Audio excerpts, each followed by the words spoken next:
Hey everybody, it's Friday night on the tailgate. You can see I'm starting to get a good mess in the back of the old Ram 3500. And I want to thank my daughter. I got home and she said, Daddy, you have to wear this. So thank you, honey. That's nice. Just got home from work. I had to travel up north, so I spent like 3 hours driving this afternoon. And uh, what do I do when I'm driving? I listen to podcasts, things that make me smarter. It could be any topic. It could be science or money things, financial, business, whatever. I'm all over the place, and so yeah, I was just listening to some podcasts and driving, and I got home and I said, "Hey, I got a package or two at home. I don't know where they came from," and you might think that's funny, but often people will offer to help out the channel, and I've always really appreciated that because I don't live in a logging area. You don't see a lot of trees behind me, do you? So you guys have always kept this channel going, and people will mail me things from time to time. If it's something that I think is useful to the channel, I'll graciously accept. But in this case, I'm not sure who sent this package, so hopefully there's a note in here. Um, and hopefully I can track down who sent it so that I can at least thank them. If you sent this package and you forgot to put a note or anything in it, please post a comment below so I can thank you, because this is the stuff that helps the channel out. Old 64, I keep getting asked about that. I'm going to pull that out. That'll be the next saw. I was going back and forth with a fella for cases, friends, because the case is cracked on that. It shouldn't affect the usability of the saw. But yeah, I went back and forth with the fella, and he was supposed to send a case, and it never worked out. So I wanted to make that saw perfect, but we'll make it pretty nice. We'll do a little work to that case, and we should be able to build a really nice saw. That's that one that Sticky Ricky from up north sent. So hope everything's doing well up there, Sticky Ricky. I'm pretty sure the fires are done now, and hopefully you guys are getting back on track the best that you can. Anyhow, I got a bunch of packages here on the tailgate. Let's open up. I got what appears to be a chainsaw bar box or two, and just randomness. So let's have a look. So I do order a lot of stuff online. One of the fun things about YouTube is I get a lot of questions from people. People need help, or they like to ask for help, and I love to give it. People always ask me where I get stuff. A lot of my stuff is bought online through various suppliers. You guys know I always mention Wolf Creek. He is my parts guy. Okay. 99% of parts come from Ryan at Wolf Creek. I've never had a reason to go anywhere else in 5 or 6 years. So, you see the variety of saws that I have on this channel. Well, that stuff comes from Wolf Creek. Other than the real old, weird, oddball stuff that why would anybody make parts for that? Anyways, friends, I've been waiting. Our mail service is on strike. I ordered, these are flex shafts for my Fordham. I ordered two. We're back in business. We can get back in the porting game. Any of you guys that port, I've talked to numerous porters over the years that are like, yeah, I broke my Fordham. I'm out of business. The Fordham is the key to porting. So I don't even have a Dremel anymore. I gave my Dremel to somebody that was starting porting because it was just hanging up on the shelf there. So we are back in business. Also, my sway bar links are tight. They're safe, but they're within spec, but the rubber's kind of loose on them, and I did end up repairing one, so I ordered sway bar links. Now, the joke was I ordered sway bar links a couple weeks ago, and when I finally got the one box, it was exactly like that, and I opened it, and one of the sway bar links was gone. I don't know if it was dropped in shipping or somebody pilfered one, but so I had to return and reorder. I also ordered a new CCV filter for the Cummins. This is what is it? Pretty sure it's a Fleet Guard. I don't really have access to Cummins parts around here. I gotta look that up, friends, but I I'm guessing that I need, well, the crankcase filter it's ready to be done. So I just figured I'd change it. That's part of the maintenance. I think these are good for 60,000 or something like that. So I likely won't have to do that again. Very, very easy to change. There's two valve covers on the 6.7 Cummins, the bottom and top. So I just got to take the top off. Also, this is going to really help me. I really like Bilstein products. So, and again, friends, if you're new to the channel, those of you that have been here, I don't do sponsorships. All these parts I show on here, I'm paying for. There's no sponsorships or anything like that. I just show you guys what I use. I've been pulling wrenches for a long time.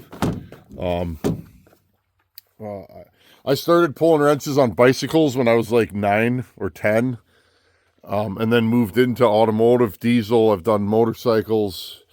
And now I do, small engines, two-stroke, stuff like that. So, I mean, I've been pulling wrenches over 30 years, some of it professionally, a lot of it out of my shop. So, again, opinions may vary, but I ordered a Bilstein damper. My damper appeared tight and is not leaking. It passes all inspections until you pull it off. When I pulled it off, when I pulled the damper off, I could move it, okay? I could move the end in about an inch, and then it gets kind of tight. You could tell it's worn. So on the truck, there's really no way to test it. So again, if you guys have been following, I'm chasing, I wouldn't call it a death wobble anymore. I had a death wobble. I think it's gone with the track bar and tightening up that one sway bar link. That's why I bought another one.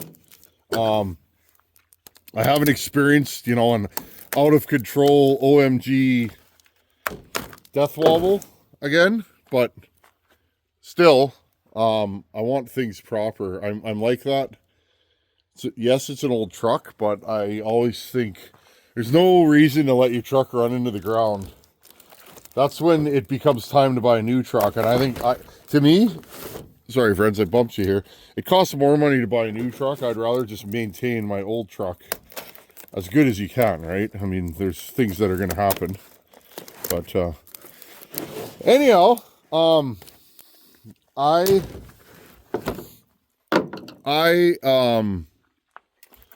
got this stuff in the mail, and it's got all kinds of letters and writing on it. I don't know what any of this stuff means. And again, friends, if you mail to me, I have a PO box that is just for the channel. So, we don't have mail service where I live. So, again, we're pretty rural here. I was up north today. It's real rural up there. I like it. These are cool. These are older Oregon boxes. And again, friends, I don't know what this is. I know it's a bar, but I don't know who sent it.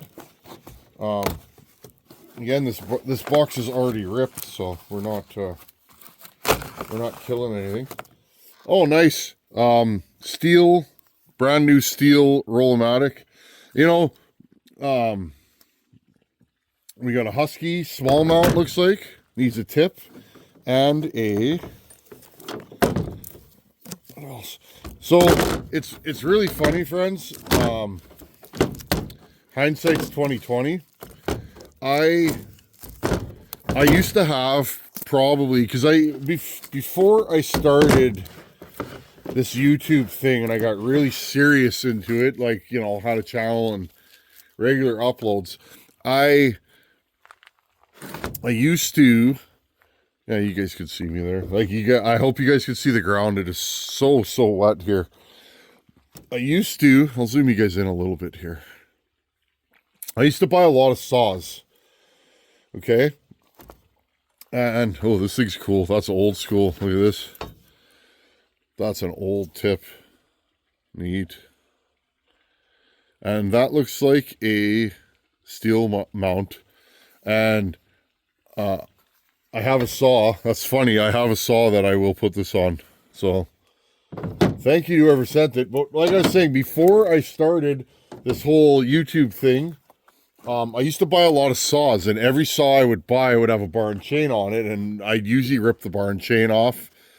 I would rebuild the saw and put it back together, and a lot of times, people around here, a lot of times, they just want to buy a power head. They don't want to pay for the bar and chain. So as I started selling saws all the time, there's locals out here that have saws that I built years ago. Hopefully they're still running.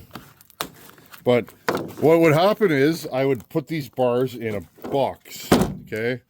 And, or on the shelf, you know, in a pile. And it ended up, friends, I had 400 pounds of chainsaw bars. So I gave away what I could and just sold a few at garage sales and, you know, but,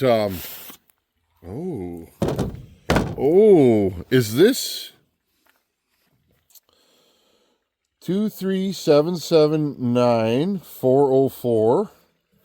I don't know. I think this is an 880 mount, and if it is, oh, that's cool. I have a big Dolmar. Oh, it even has the instructions in it. That's cool. Sprocket nose bar, replaceable. That's cool. I like that. I keep the old stuff. I'm a nostalgia guy. I have a Dolmar that has a large steel mount, and it's set up for 404. It's a big saw, that 153.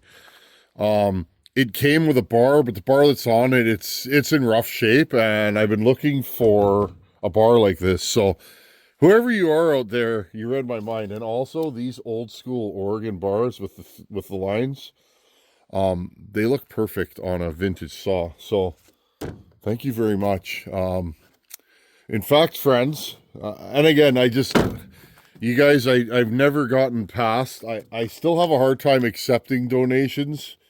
It's hard for me. I was out at an event last night and I was yakking with a guy, and he said something about I'm that guy that gives help but doesn't receive help. And I'm working on it, friends. I'm a piece of clay. I'm always trying to mold myself and become a better humanoid. But I know when I don't allow somebody to help me, I rob them of the joy of helping me, because I enjoy when I help other people. And I know that. But, ooh, that was close. Anyways, I still have a hard time accepting the donations. And they really do help the channel, but I still have a hard time. So, anyways, what do we got here? This off again. There's no return address on this, so I hope there's something in here, because it's happened a few times, friends, where I get randoms. And now I used to have a guy that would randomly send me stuff and giggle, because he knew I had a hard time accepting it. But because once a fella gets my mailing address, he can do whatever he wants, right? But anyways, I don't even know what this is, friends. If I can track down the parts. Oh, look at that. Brand new replacement sprocket nose. Okay, friends, I'm pretty... Oh, wow. I need one of these so bad. I have a 281 that needs a recoil. It doesn't need a recoil. It needs one with the decal on it. And I don't think I've ever seen a 281 marked XP. That's actually very interesting. All the 281s I've ever seen are not branded XP. They're just 281s. Well, that's a 288 air deflector. Okay, friends. I am 26%. Oh, and then, wow. Okay. I'm going to say something. I'm pretty sure, don't quote me on this, I'm pretty sure this come from a fella named Nathan, Canadian fella. These are good to have. Like, friends, I've been doing this 10 years, the chainsaw thing. And stuff used to be a lot more plentiful than it is now. Oh, look how nice that is. Wow. That is really, really, really nice. Wow. But stuff was a lot more plentiful 10 years ago than it is now. Nobody was looking for it either. This looks like a 359 muffler. Pretty sure that's what it is. Looks like it has a double. That's interesting. It has a double deflector on it. That's cool. It's a nice shape. This is the kind of stuff that I pick up. These are either 346 or 359, 357, which I don't think I have a 46 anymore. I had one at one point, if I remember correctly. Again, that likely goes with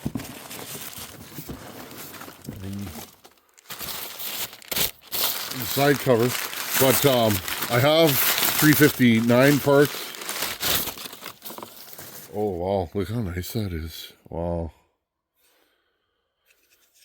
I've never had one of these. That is a 372. This one, maybe I'm wrong, but this looks like it's a different shape than the other ones I have. It's interesting. And that is a legit Husqvarna one. Sometimes when I see something that's like a little different shape, I'm right on. These tips are getting harder to find. This stuff's impossible to find locally here. But I'm always looking for nice parts to build OEM saws, or to build, you know, and like some of the saws you've seen me build, and they're like super pristine. Like I used to have that 266, my original one with the full wrap.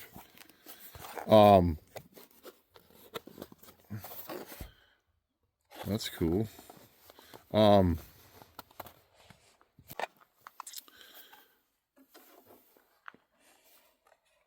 Friends, that is so cool. That appears to be pretty much unused Eliminator top cover. Wow, I've never had one of these. It's you used to be able to buy these kits back in the day. This was an accessory that it was a K&N filter and a top cover.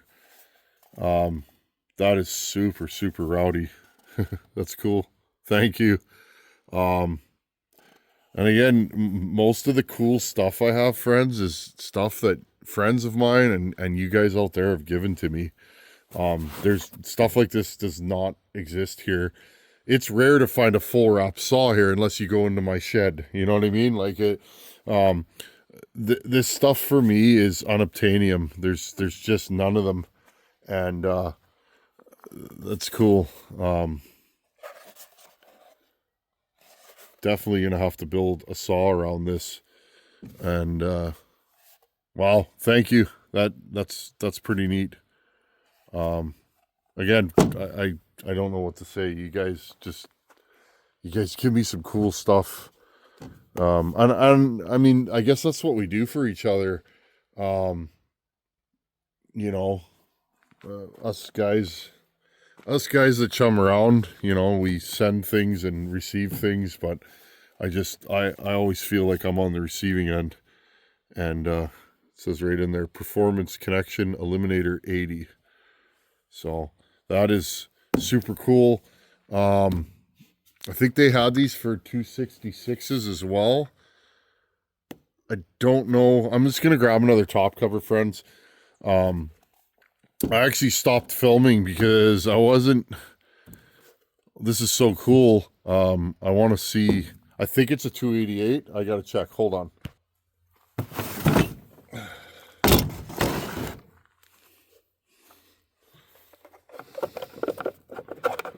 Oh, you know what, friends?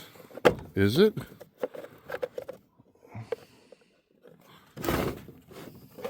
Okay, yeah, so this is a 288. I wasn't sure. I wanted to confirm. That's cool. That is super cool. This is 266 part saw with a 61. These are the kinds of things that I buy to keep the channel going. Anyways, I'll move this aside. Thank you. This is super cool. And yeah, back to the main video. I actually clipped the film because I wanted to see what this was. Well, that's the basis of building a super rowdy saw. Anyways, I still got an itch to scratch. Remember that really... I remember I built that really nasty 288 kit saw. I built 2 kit saws. Well, I built one and somebody donated the other. Remember all the problems I had with those? Tons. And friends, they weren't major problems, but they were problems that made me not want to run the saws. My OEM one ran good for a limited amount of time. I used it to cut firewood. I went out with it 4, 5, 6 times, just bucking and falling, and just ran that saw. And it ran really good until it didn't. And then it started to have all kinds of recoil problems. I find the ignitions on those saws are very hit or miss. They either work or they don't. But anyways, so I shelved the OEM one about a year or 2 ago. I can't even remember when. And it's just kind of sitting there because, well, I completely lost interest in it. Oh, what do we got here? Somebody's done a little massaging. So yeah, I was right. 346 parts.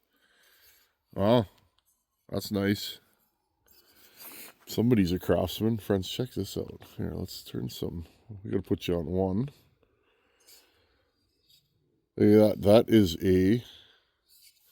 Look at that. So friends, I've never showed you this on the channel. That is a finger ported 346. That somebody's gone in and done some handiwork. Finger ports are used. Let's see. I think they're... And there's been a squish cut in here. Look at that. Look at the top. You can see it's... Looks like there's been a little bit of a squish cut. That's cool. Thank you. Finger ports are used when you want more air. Like when you need more air than the stock saw can deliver, or the stock cylinder. Oh, there you go. 353. So, yeah. 353, 346 are the same saw, more or less. One's a homeowner and one is not. Oh, yes. Thank you. These are rare as hen's teeth. Again, I used to be able to buy 288 parts pretty easily. And the problem is with 288s, friends. Now, some guys really like a 288. Some guys say, and I agree with both sides. If you're a firewood cutter and you want a big saw, you know, 90 cc's, you want something that's angry, maybe not state-of-the-art or cutting edge, well, you get a 288. Because they're usually, well, it used to be they were cheap. Cheap and cheerful. Well, I'm a lucky man. But yeah, it used to be that they were cheap and cheerful. And you could usually buy them pretty reasonable. Half the price of a 394 around here. You know, you could buy a nice 288 around here for, used to be $300 to $400, and a 394 was like $600-700. And I mean, they're a similar saw. A lot of the parts are the same, but nowadays the problem is, friends, with a 288 is they're usually pretty clapped out. They're a saw that seems they run forever. And then when they stop running or the guy shelves it, there's nothing left to it.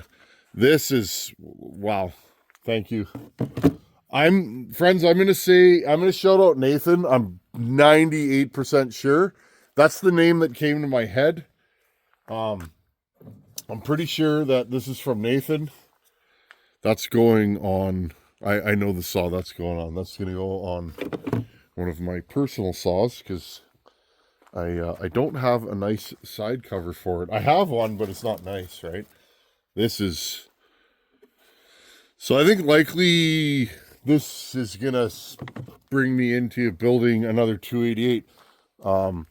That 288 I built, the Farmer Tech saw, I binned that too. I was having a ton of nickel and dime problems with it. The recoil was horrible. What else did I not like about that saw? I had a bunch of little things on it. And what I actually did, friends, before bucket stock, I took the top end off that saw and I put it on a 281 I had. Because I wanted to bring that saw to bucket stock, because that saw was an absolute monster. And I thought, the people would probably like to see this. And guess what happened? The saw never ran. The 288 or the 281 bottom end must have had a leak, and it was from a saw that I used to run, but I hadn't run in a long time, and I couldn't get that saw to start. So I I just kind of put it to a side. But the 281 that I have is very nice shape. I wanted to prove my porting theory on the 288 top end that I built for that aftermarket saw. But again, that aftermarket saw was not up to the task for, well, what I did to it. But now I'm thinking I'm going to put that cylinder back on the aftermarket saw. Likely I'll bolt this on. I now have a good recoil. I didn't have a good OEM recoil. These are minty. Put this recoil on it, and we can run that saw again, because that saw was just an absolute animal. I built that saw for Caleb, my buddy in Houston, because I wanted him to try one. And then I told him, I'm like, I can't give you this saw. You're running a business, and this thing's a toy. Like, it just won't be something you're gonna run. I would never send somebody a problem saw, somebody that's making a living, because that's going to cost them money, right? I wouldn't do that to a guy. So that's when I bought that 460, and I ported that 460 and gave that to him instead. And I think he's happy with the 460. So anyways, friends, Nathan, if it wasn't you, post a comment below, whoever sent this. But I'm pretty sure, friends, that this is Nathan. And he reached out to me, probably month and a half ago. Maybe it wasn't. Maybe it was only 2 weeks ago. It could have been a month in my brain. That's the way time flies. But I remember a fella named Nathan reached out and offered. He said, I got a bunch of 288 parts that perhaps you could use on the channel. So anyhow, well, thanks for your support always. Yeah, guys, seriously, thank you to everybody that helps this channel out. Usually, I mean, you guys get me parts that I literally do not have access to, especially being in Canada, friends. We have 37 million people here we have 37 million people in an area that's the size of the United States. So, not a lot of people up here. A lot of trees, a lot of guys that cut, but there's just not a lot of anything up here, whether it be trucks or saws or anything. So, whether it's a Canadian helping me out or an American, an Aussie, I've had parts sent from England, Australia, Sweden, like all over the place, friends. Just thank you. You guys keep this channel going, and you guys invigorate me to just keep going and doing these projects. So anyhow, thanks for watching. Take her easy. I'll see you guys in a couple days. Later.